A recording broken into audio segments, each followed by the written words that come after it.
Good morning. There seems to be several messages coming from different sources, but the message is the same this morning on my social media, so I thought I'd share it. And it is that if you are here in the now, then you are alive. If you are here in the now, you are safe.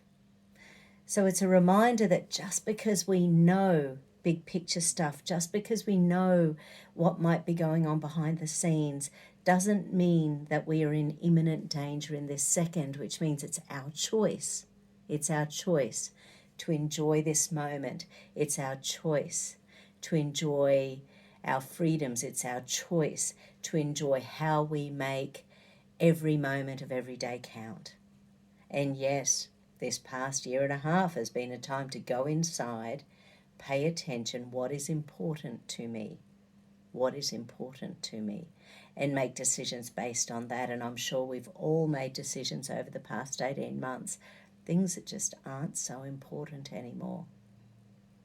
And it's tough making those decisions, but it also is a process of growth, and it's also a process of realization of what's really, really important. Who are the people in your life who are most important? Who are you willing to let go of? Who are you willing not to have discussions with because it just brings you heartache and pain? If there is a light at the end of the tunnel, and we're all going through that tunnel, and there is an opening at the other end, we will get through this. We will get through this.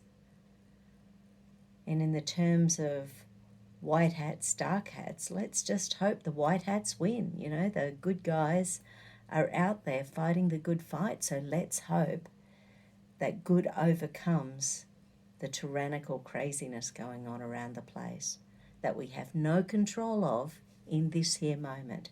But what we do have control of is our mind. What we do have control over is what we put into our bodies.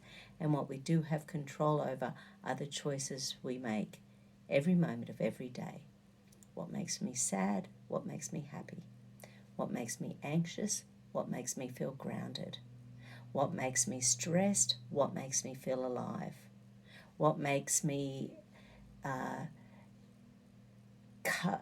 feel that energy of evil inside my body, and what lets it go?